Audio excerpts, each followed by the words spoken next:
जिस तरह की तस्वीरें अखबार में छपी है, जिसको देख हमने दिखाया, अब इस पर इतना अगर आपत्ति हो तो पहले पेपर वाले पर उनको करना चाहिए। अगर इतना ही उनको अगर लग रहा था कि ये फ़ोटो एकदम नागवार है, ये फ़ोटो दिखाने लायक नहीं है, तो पहले तो अखबार वाले से ही ना हमने फ़ोटो लिया होगा। और जहाँ तक निलंबन और नहीं निलंबन करने की बात है, अरे भाई उन लोग की मेजॉरिटी है, उन्हीं के सभापति हैं, उन्हीं के उप सभापति हैं, उन्हीं के विधानसभा अध्यक्ष हैं, किसी को भी निलंबित कर सकते हैं। उस दिन आप चारा घोटाला बोलते हैं, आप कैदी नंबर बोलने लगते हैं, तब आप आपत्तिजनक नहीं है। लेकिन अगर आपके सही बात को जो अखबारों में छपा है, जो प्रिंट मीडिया में छपा है, जो इलेक्ट्रॉनिक्स मीडिया में आ रहा है, अगर उस बात को रखा जाए सदन में तो वो गड़बड़ है। क्या बात है भाई, ऐसा दुरंगा नीति कहीं चलता है क्या? राजद के तेज तर्रार विधान पार्षद सुनील सिंह आज जमकर गर्म हो गए, क्योंकि उनको निलंबित किया गया। जो सभापति थे उन्होंने उनको निलंबित कर दिया। सुनील सिंह ने नीतीश कुमार का एक फ़ोटो सदन में दिखाया था, जिसके बाद निलंबन की कार्रवाई हुई। और इस कार्रवाई से ये वो इतना बिगड़ गए सुनील बाबू कि उन्होंने कहा कि नियमावली सब लोगों पर लागू होनी चाहिए, केवल हम पर लागू नहीं होनी चाहिए। और मैंने जो कहा है वो नियमावली के विरुद्ध नहीं है। आइए सुनिए क्या क्या कहा सुनील सिंह ने।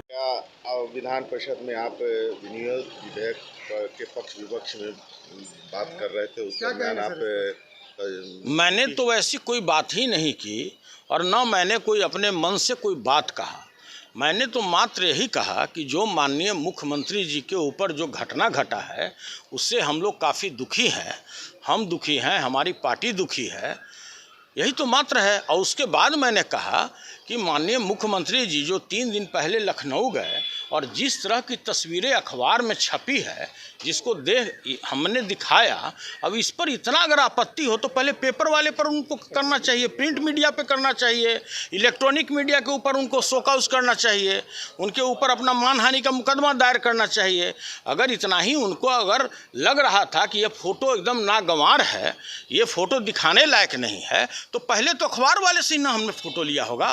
अपने तो हम गए नहीं थे कैमरा लेकर के, यही तो बात है। और जहाँ तक निलंबन और नहीं निलंबन करने की बात है, अरे भाई उन लोग की मेजॉरिटी है, उन्हीं के सभापति हैं, उन्हीं के उप सभापति हैं, उन्हीं के विधानसभा अध्यक्ष हैं, किसी को भी निलंबित कर सकते हैं। उस दिन आपने देखा होगा हमारे मैडम राबड़ी देवी जी को भी उन्होंने कहा, क्या कहा कि उनका आचार समिति में मामला जाएगा। उन्होंने क्या कहा, आप सब कुछ बोल जाइए तो मंजूर है, आप चारा घोटाला बोलते हैं, आप कैदी नंबर बोलने लगते हैं, तो आपत्तिजनक नहीं है।